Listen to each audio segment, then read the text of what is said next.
On.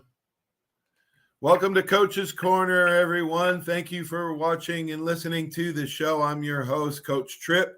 On this Saturday, we have a special occasion.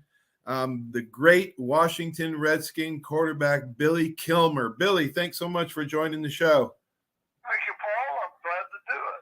My gosh, man, I gotta start out saying my father, who was a huge influence on my life, just an amazing guy with a great disposition and a love of sports. He was a Washington Redskins fan, and to this day, I wish I'd have asked him why, but I remember, sitting with him, watching football games, watching you play. Man, I just want to say thanks for doing this. You were born in Topeka, Kansas. Yes, I was. I didn't spend much time there. World War II came along after I was born, and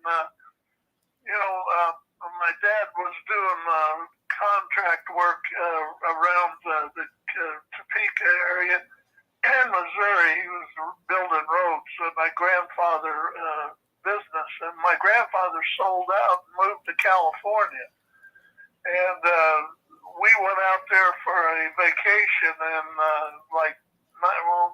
1943 or 4, one of those things, and we never came back. So I was raised in Southern California.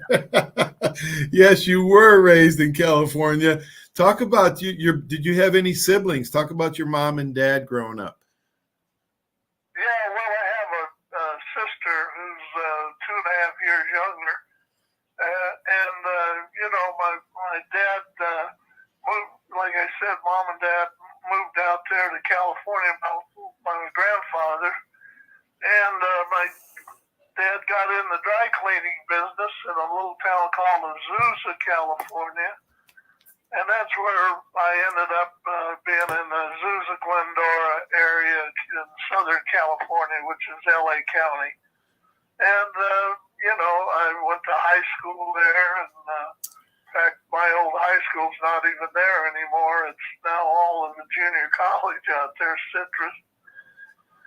And other than that, then I happened to, I didn't ever think I'd ever play football after my high school football game. I was never really, I never was, not really, I was always interested, but I wasn't really good at it. I made all league, but on my senior year. But I was a better basketball player than a baseball player. That's where, I would probably end up. Mainly baseball. I love baseball in high school. Yeah. At that time, and I thought I'd be a professional baseball player. Yeah, that was my next question. You were an amazing baseball and basketball player. In football, I guess, was your third. You're actually better in those two. You scored 1,500 points in basketball in high school at Citrus Union High School there in Azusa. And you went on actually to Azusa Community College before you went to UCLA. Talk about that. Citrus High School, Citrus Junior College was right there on the same campus, and so I got recruited by UCLA at football. The reason I wanted to go to UCLA because they ran the single wing offense, and they had a coach there named Red Sanders. That when I got recruited by him, I fell in love with him. He was a hell of a guy and a very dynamic coach. And I always wanted to be a single wing tailback, and they ran the single wing. And that's probably how I got into football, because they recruited me. If they hadn't recruited me, but John Wooden tried to recruit me there to go play basketball too.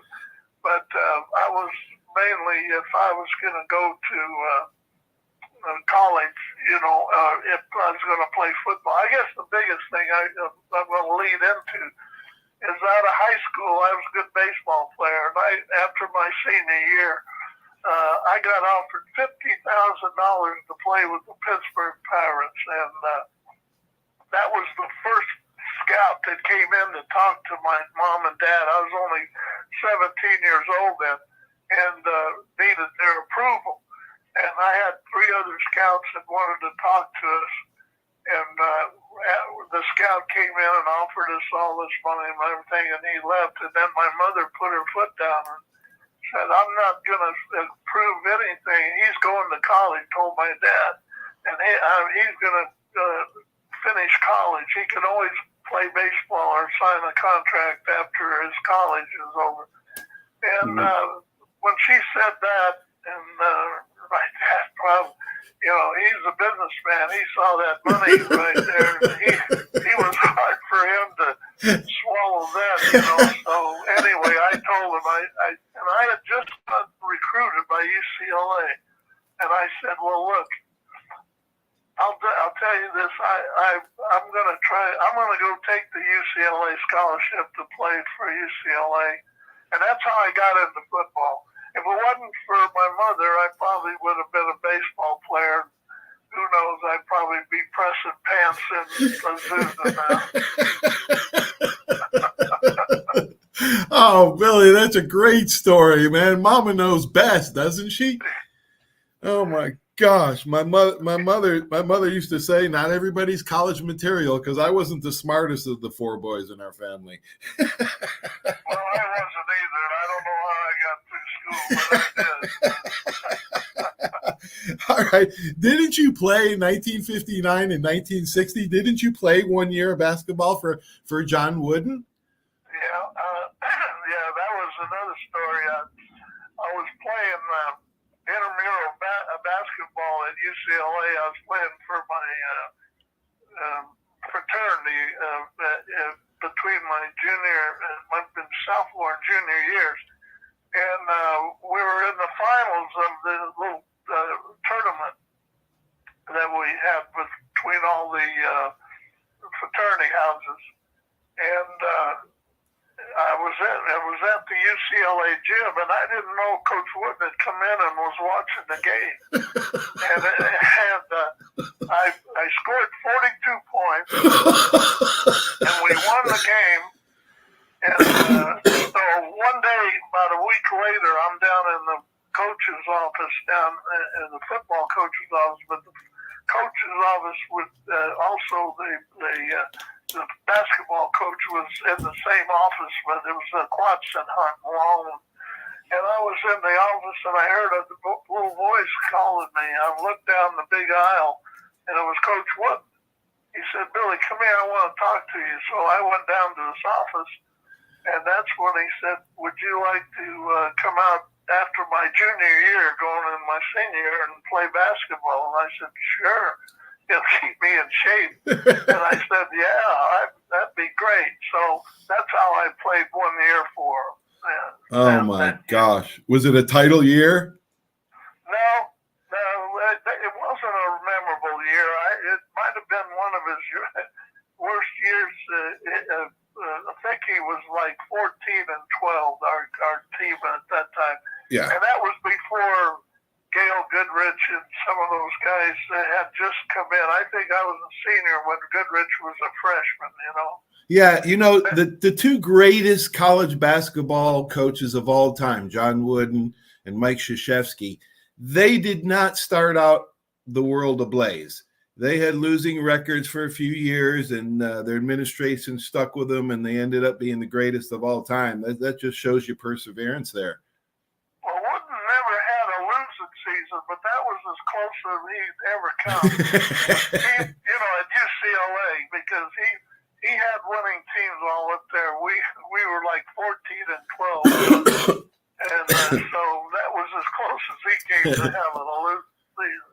What a great man! He was great. Oh my gosh, I had old friend of mine, Mark Gottfried, the former Alabama and NC State, and he coached at UCLA when they won the basketball title. He got to spend a lot of time with Coach Wooden. But at UCLA, your senior year in 1960, you threw for 1,000 yards, which was a lot back then, and you finished 5th in the Heisman Trophy voting. You also ran for 800 yards. I got 2 questions. Number 1, were you fast? And number 2, you were a dual threat quarterback before it was even termed. I was, back then I was fast enough. I ran the 40 in 4.8, 4.7 seconds there before I busted my leg in a car accident. That was, right. when I went to San Francisco. Right. But anyway, I was fast enough. I remember doing one sprints, and I stayed up with guys like Jimmy Johnson and Kerwin Alexander, and they were really. Jimmy won the NCAA high hurdles at the time. Yeah. So, he was pretty quick. Hey, I have a theory, and I talk to a lot of people about this. A lot of athletes actually, that there's a difference between practice speed and game speed when the adrenaline's going, and they're just called gamers. Do you believe in that as well? Oh yeah. No, definitely that. Yeah. In the game, you get that adrenaline pumping, and and everything. Of course, no doubt about it. Oh my gosh, I remember tackling Eric Dickerson. I had no business running with Eric Dickerson, at any time, but in a game, it seemed like it could happen. All right, you said at UCLA, you also punted. A lot of people don't know this, but you were such a great athlete.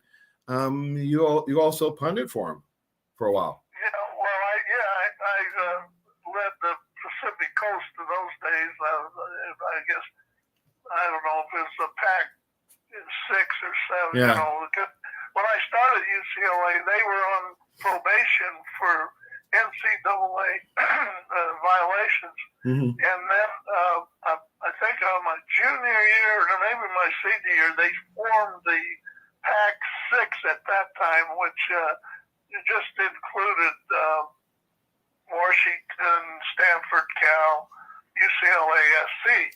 And then they went on, they got Washington State, Oregon State later on. But it was just, they were reforming, which it ended up the Big 12, and now they're disbanding, and I don't know what's going to happen to the Pacific Coast. Yeah, that's sad. That's pretty sad. Yeah. Wow. You were 11th overall pick, the San Francisco 49ers in the NFL draft. Where were you when you got that phone call, and who did you celebrate with? Well, you remember in those days, the NFL draft was before the college season ever ended. It was like they had it in December. Oh my God! We had two more games left to play when they drafted me, and so I was watching the draft. I think it was one of the first televised games, but. See, the American, they were rivals with the American League. It just started forming the year before. They started their run, and so they were rivals with the American League. And the American League was rating a lot of players. A lot of players that I knew, I didn't realize they had signed during the season. The American League had already signed a bunch of the good players. Wow. That ended up, I was drafted by the Chargers. I was the LA, and they were the LA Chargers at the time because they played in LA that 1 year before they moved to San Diego. And I was like the 5th round choice for the Chargers that year. But I didn't know that the first 4 guys that they got, Keith Lincoln was one of them. And Keith and I went to grammar school together in Monrovia, California. And Keith had told me after we went to the East-West game together, and Keith told me that he had signed like halfway through the college season with the Chargers. And all the guys that they had signed had already signed, And it was that was against the rules, but, they kept it quiet. My gosh, your rookie year, you're a running back for the 49ers because your head coach, Red Hickey, real name, and then you had Red Sanderson and then Red Hickey. You actually, your first game, I think it was, you scored 4 touchdowns against the Vikings. Is that right? No, what had happened, see, he drafted me for the shotgun offense. And Yeah. he had put the shotgun in the year before. And, but if he was going to run the shotgun, he needed a guy who could run and throw Right. at the same time. Well, he had, at the time, had Wyatt Tittle and John Brody as his quarterbacks. And Brody was just now coming into his own. And so when I came in to the 49ers, we put in we ran the T. In the first 2 games, we won. We beat the Redskins early, first game of the year. Then we went to Green Bay and got beat pretty good. Mm-hmm. And during training camp, Red would put in the shotgun, and we'd use it. We used it a little bit during this exhibition season that year, and we ran it pretty good. But then he shelved it for 2 games, and then we were going to play Detroit in our 3rd game of the season, and he put the shotgun in. But the thing about those days, he rotated 3 quarterbacks. I was always on first down. Bobby Waters came in on second down, and John Brody on third down. and see, I was always first down, and I ran it 90% of the time, or 95% of the time. I was a running back, and Bobby Waters would come in and whatever the down predicted, and then John Brody would never run in his whole life. He threw, no matter if it was first down, he came in, but they rotated the quarterback. Well, anyway, we played Detroit, the first game the first game that we put in the shotgun, and we beat Detroit 49-0, and I scored 2 touchdowns and gained 130 yards or something in that area. Then we went and played the LA Rams and beat them 35-0 at Kezar Stadium, and I scored another 2 touchdowns and ran for over 100 some yards, 20 yards or something.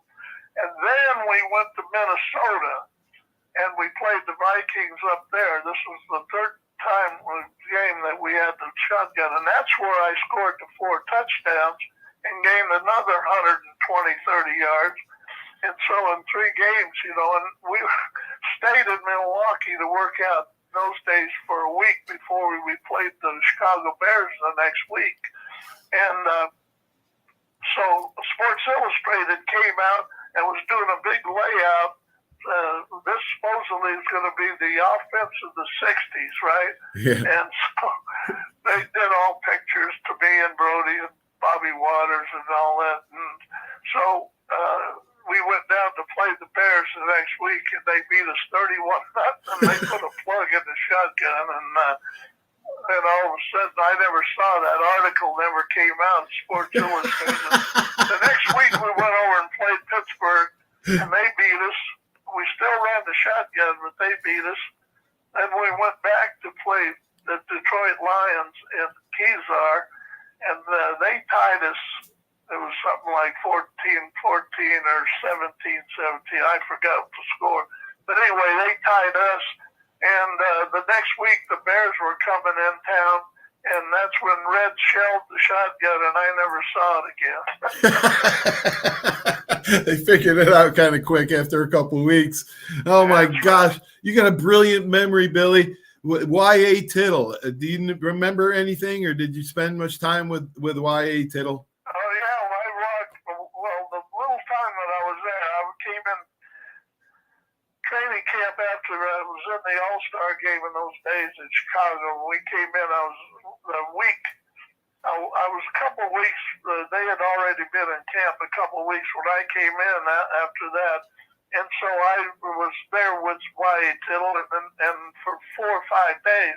And we were going to Portland and to play the New York Giants in Portland that weekend. So we went up to Portland and we were playing the game. And John Brody started the first half. So the second half came, and that's when Tittle went in. because they were alternate. Mm-hmm. And I remember Sam Huff went up and down the line. Dick Bojalewski and all those good defensive linemen they had, and said, "Don't hit Tittle. Don't hit Tittle. He'll be here tomorrow." So after the game, the 49ers traded Tittle to the Giants there in 1961. Oh my gosh! And Tittle, Tittle later, after he retired from the Giants, he came back, and as the 49er passing coach in 1965 and 6. And Tittle coached me a little bit in quarterback, and that's when I went back to being a third-team quarterback back then, and he taught me a lot of fundamentals and everything. I knew Wade real well. Oh my gosh, what a beautiful memory. The great Y.A. Tittle. Yeah. Billy, you were actually part of the best fumble in NFL history. On October 25th, 1964, you caught a pass from George Myra, and you fumbled, and Vikings D lineman Jim Marshall picked it up and ran the wrong way, 66 yards into your end zone. My gosh, to just talk about that play, talk about what your coaches and everybody was saying after that. What were the reactions? Well, it was one of my last. See, when I came back after my car accident and said I had to lay out all of 1963 because Right. I was in a car accident in right at the end of the 62 season and broke my leg. Right. And they said I'd probably never play again. But Wow. like I said, I went back to work for my dad, and I was pressing pants in Pomona in August. It's 100 degrees. And I was trying to get my leg back in shape, and that steam has hit me in the face. And I said, I'll never do this again. I went out and even ran harder to get this leg in shape. But I came back in 1964 and Jack Christensen was the coach then. Red Hickey the year before. And Jack made me a running back for that start of the season. So that's how I got to was in there as a running back. And I went out of the backfield and made a cut towards the center, and I got the ball. And as I ran up, I got turned around by the defensive back, a guy named Carl Kosoki came up behind me and hit the ball out of my hand. Now, Jim Marshall's running straight at me, but I got turned around, and I'm facing their goal. And when Kosoki hit me, the ball come out and took one bounce, and he's running full speed, and he catches it and runs right straight by, and it's about a 70-yard touchdown, safety, and he was running, and Bruce Mosley was our center at the time, and he's chasing him. The only guy chasing him was Mosley, and he ran in, and instead of dropping the ball, when he went in there, the stands are going crazy, and when he got in the end zone, he was so happy. Instead of just dropping the ball in the end zone where Bruce could jump on it and make a touchdown, he threw it in the stands, and we only got 2 points out of it. You could have got a touchdown because the slowest. Hey, wait a minute. He was so happy, he threw it in the stands, and I remember Fran Tarkey that ran all the way down to the end zone and was cussing him out. You ran the wrong way, and Marshall couldn't believe it. Well, your center's supposed to be one of the smartest guys on the team, and he's chasing him, trying to catch him. Yeah, right. Thank God it was the slowest guy on the team, because the offensive line and the center. He wasn't going to tackle him. I know that. That's hilarious. Oh my gosh. You started, before the accident, or you actually started the better half of 4 years with the New Orleans Saints when you got traded. Talk a little bit about that experience, after your accident and everything, and And I love that story about your dad working in the steam hitting you. My dad, when I was in college at Alabama, I was a walk-on. And in the summertime, he made me work in a freezer at nighttime, the night shift, just so I would see, you know, what it's like to work for a living. And that's he kind of motivated me to, you know, get my degree. But that's interesting. Talk about your New Orleans Saints years. Well, you know, it's probably the only reason I stayed into the NFL, because I was a third-team quarterback with the Niners there after my leg, you know, I couldn't run anymore. So and the only reason I stayed 2 more years with the Niners was they had a kicker named Tommy Davis who did all the punting and all the place kicking. And you know, the squads back then were only 35 or 34, 33-man squads back then. Right. So they couldn't have a luxury of keeping 3 quarterbacks, but they did those 2 years. And so then 1967 came up, and that's when I got on the expansion draft of the New Orleans Saints. That was their first year in existence. And I got picked, and the reason I got picked is Tom Fears was their head coach. And he was a UCLA guy and knew me from UCLA. You know, he had gone to UCLA, and he played for the Rams back in those days. And he knew about me, and he got me.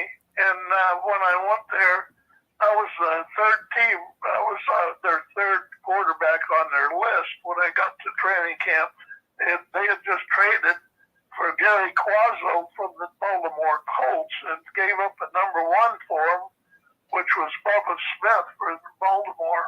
Wow. And so, you know, we're playing, you know, and back then we played 6 exhibition games, and I got in all these exhibition games and did very well because we won all 6 of them. Wow. And I contributed to some touchdown passes and did all. And Gary, you know, and back then, the offensive lines we had then, well, you know, we had a pretty damn good defense that first year. We had Doug Atkins and some old Bears guys that were pretty good defensive linemen. Yeah. But our offense was, you know, very, very suspect, especially offensive line. Well, Gary, you know, he was a kind of pocket passer, and he needed a lot of protection, but you couldn't get it those first. You had to get rid of the ball quick. Well, I had the ability to do that, and I ended up, you know, beating him out of that first year, and I started the first game the Saints ever had there at Tulane Stadium. Wow. Let's talk about the Washington years. I mean, those were just, you are a Washington Commander, Ring of Honor. What an honor that is. Talk about your head coach, George Allen. I don't call them the Commanders because I never played for the Commanders. You are the Redskins, right? I'm part. I've got some Native American blood in me, and I'm, you know, Redskins. I was always proud of the Washington Redskins and always honored that. And so I've got the same. Probably, I'm sure you've got a little deeper feelings on that, but.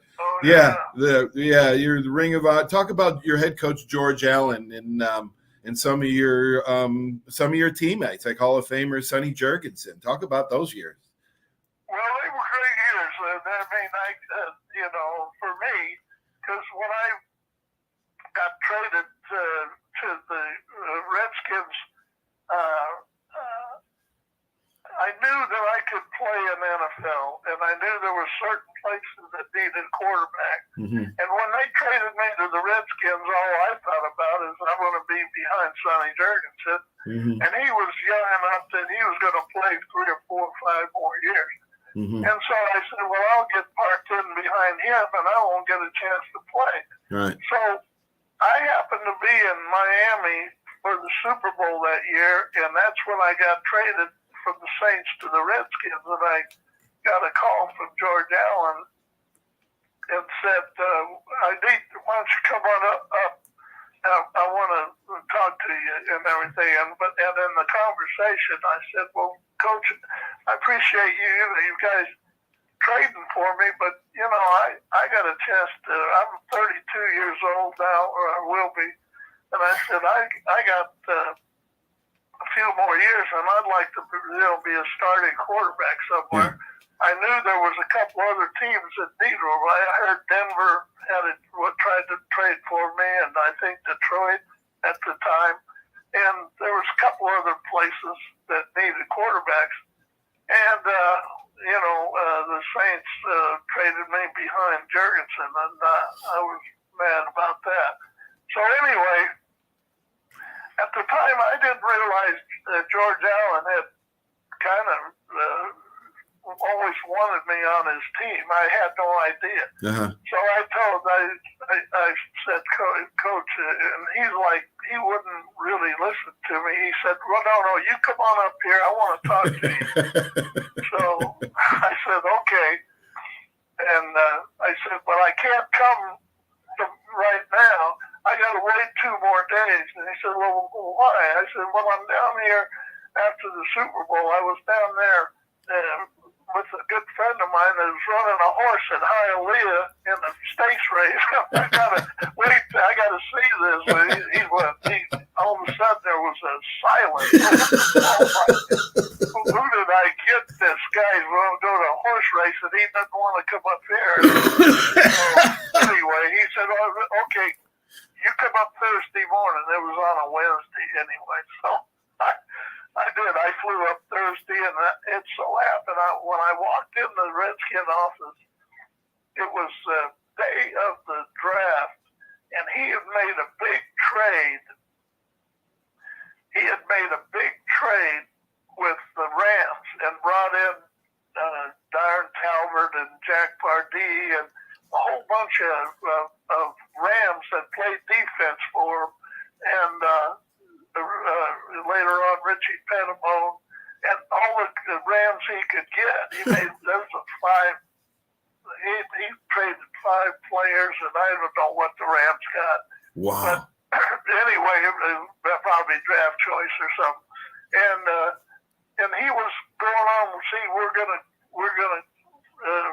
build up this defense. We're gonna have a team here, and he was so enthusiastic. And I've never been around a coach like this guy, Yeah. And he was, and single-minded. He knew football inside and out. And I forgot that the time that we went to the Bears when I was at 49ers, and the shotgun was the hottest thing in the world. I forgot that George Allen was the defensive coach for the Bears in those days. He's the one who stopped it. He's the one who stopped it. But I at the time, I didn't realize that, all I'm trying to convince him, I don't want to be there, and I want to, go somewhere else. And so, anyway, he's putting together this team, and so I went to training camp, and I said, well, I'll stick it out a year. I even played out my option that year. And then Sonny got hurt in an exhibition game right here in Miami. He broke his shoulder. Mm-hmm. Now I'm the starting quarterback for the Redskins that first year in 71. And we won our first 5 games in a row, and we weren't supposed to win anything. The prognosticators had said, we were going to be in the last of that division, and we ended up, making a long story short, we made the playoffs that year, and went to San Francisco. We lost to them, and then the next year they come back, and now I'm the training camp in 72 is when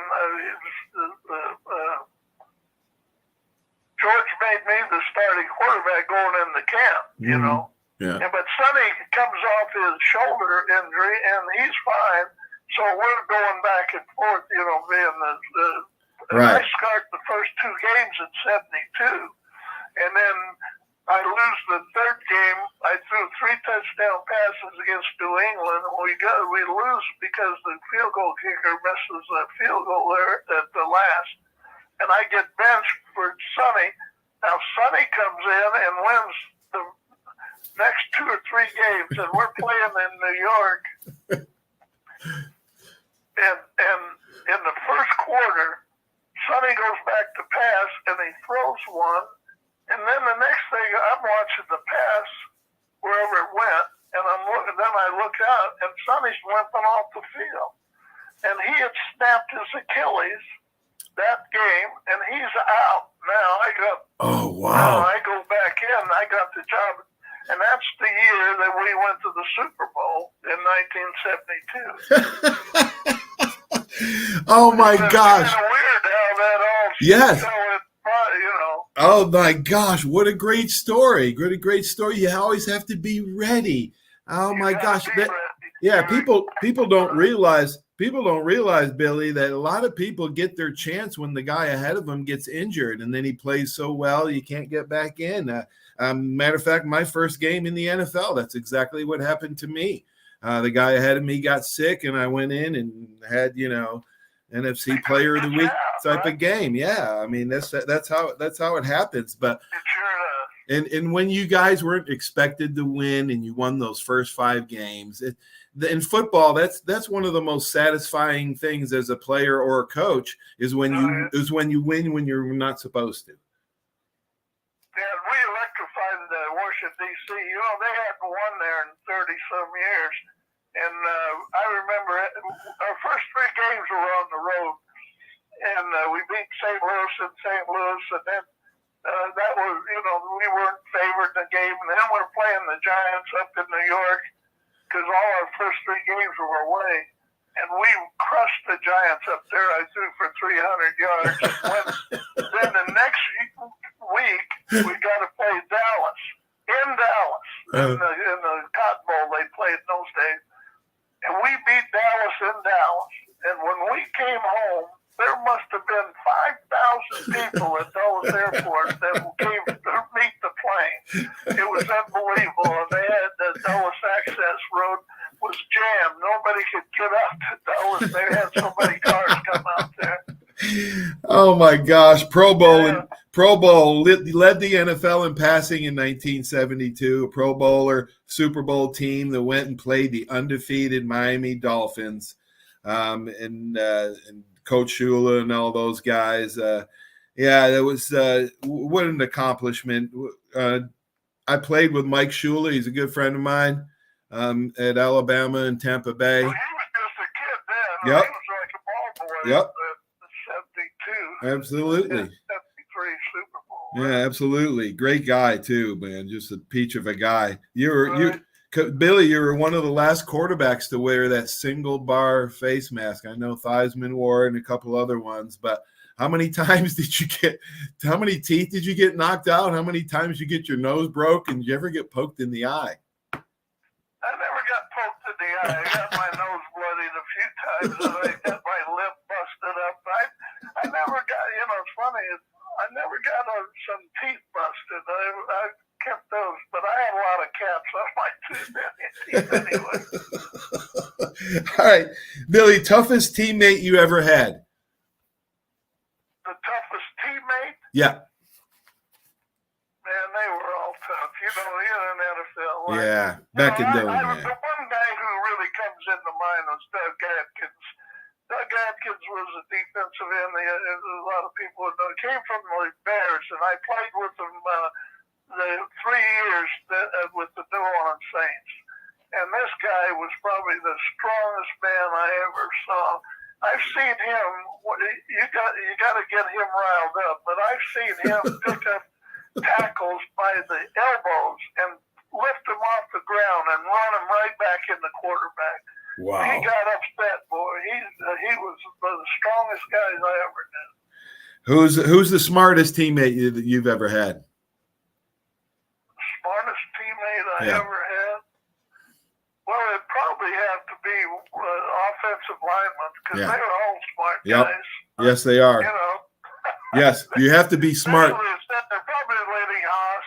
Yeah. Wow. Because you can't be stupid to be on the offensive line. Best football coach that you've ever seen. Oh, George Allen. Yeah.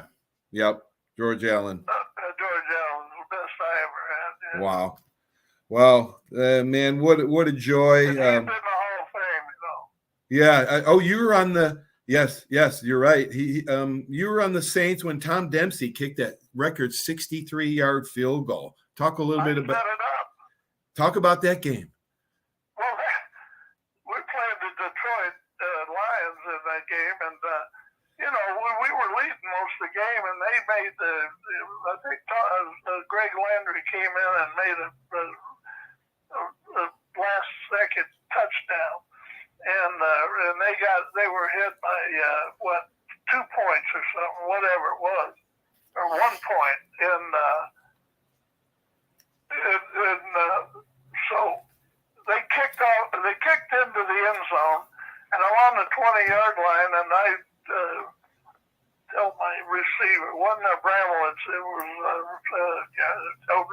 Dodd, a kid named Dodd, and I said, just go down. The defensive corner, I can't think of his name, but he was a good defensive coach for years for Pittsburgh and them. Anyway, he was going to lay off 20 yards, 25 yards. I knew that. He wasn't going to let anybody go by. And I just told Al Dodd, I said, Al, go down there 20 yards, cut out, and I'll hit you. And I did. I probably threw the best spiral I had in a long time and hit him. And he laid out, and there was only a few seconds to go in the game. And I remember coming off the field because I figured they're going to, and our head coach was he just fired Tom Fears, and they put in, I can't remember. He was yelling, alley-oop, and one of the coaches, Don Heinrich, said, no, kick a field goal. Dempsey can kick it. So he's the one that they sent in the field goal team, and I'm going down, wow. I figured, it's 63 yards, and it's, no way. It's in the Sugar Bowl, but it was, sea level. Yeah. We're below sea level and everything. And when he kicked that ball, it was like a rifle shot. It just shot out. I said, damn, he made that. Wow. And Holy he God. made it, but the Lions, they were laughing. They didn't even try to rush it. They had the defensive tackle, Alex Karras. He just dropped on the ground, He thought it was a joke we were trying that long field goal. And he made that. And I'll tell you what, the only thing I liked about it was I ran into the locker room because I didn't want to mess around out on the field or try to hand, the other players. I could see them later. And I went in to get my uniform on. I got off and ran out, and everybody's still in the stadium carrying Dempsey around, and nobody was in the parking lot. And I said, I got in my car, and I was down in Bourbon Street in 15 minutes. It always took me an hour and a half, 2 hours to get out of the Billy, you're just like me. I was known as a coach and probably as a player too. When the game's over, I'm out of there. I'm going to have a drink or have something to eat. I didn't want to hang around there. You were just like me in that respect. That's hilarious. Oh God, yeah. I didn't want to hang around and shake hands with players. Yeah, me neither. I didn't want to. Oh my gosh, what a joy, Billy! You're gonna be 84 next week. Happy Tuesday. Happy birthday, Billy. Thank you, Paul. I appreciate it. Yeah, I appreciate you taking the time to do this. You're one of my heroes as a kid and my father as well. So thanks so much for doing this, and hopefully I'll talk to you soon, Billy. Oh, that'd be fun. It was fun today. Yeah, it was a blast. Thank you so much. Okay. Bye-bye. Bye. Wow. Billy Kilmer, the great Billy Kilmer. Isn't that amazing? Thanks for watching Coach's Corner today, folks. Everybody have a great sports weekend. We'll talk to you soon. There's a reason why Hill Kelly in Pensacola is the #1 selling Chrysler Dodge Jeep Ram dealer between Jacksonville and New Orleans. While other dealers have taken advantage of a competitive market with higher prices, Hill Kelly has discounted prices to the lowest of the year. And Hill Kelly in Pensacola won't surprise you with excessive charges beyond the selling price. Come see why people from Milton, Pace, Foley, Bay Minette, Daphne, Gulf Shores, Mobile, and beyond are driving to Hill Kelly in Pensacola to buy their next new Chrysler, Dodge, Jeep, or Ram. At Hill Kelly, the bottom line price and your satisfaction are what really matter. So before you sign, check the bottom line and make the trip to Hill Kelly in Pensacola to see what true local ownership can do for you. At Hill Kelly Chrysler, Dodge, Jeep, Ram, Highway 29 in Car City, Pensacola. Or shop online 24/7 at hillkellydodge.com. When it comes to bottom line pricing, nobody beats a Hill Kelly deal. Nobody. Hey, Bill, some game, huh? I haven't really noticed, Paul. What? The biggest game of the year? I've been looking over my insurance. Talk about problems I'm trying to figure out. Well, do what I did. Call the Seiler Agency. They showed me what I needed and what I didn't. They even saved me money. Now, instead of worrying about my insurance, I can worry about the big game. Contact the Seiler Agency at 476-7443 for all of your insurance needs. Your independent agent for home, auto, boat, RV, commercial, general liability, life, and sound investment strategies. Call 476-7443 today. Are you riding around in a filthy vehicle? Dirty car no more. Visit Ronnie's Car Wash today to get it shining in no time. They have 3 convenient locations with another coming soon. The unlimited monthly wash packages start as low as $14.95 per month with free vacuums, multi-purpose spray, and towels. Visit them in Gulf Breeze, Navarre, Fort Walton, and soon Crestview. Don't wait, wash today.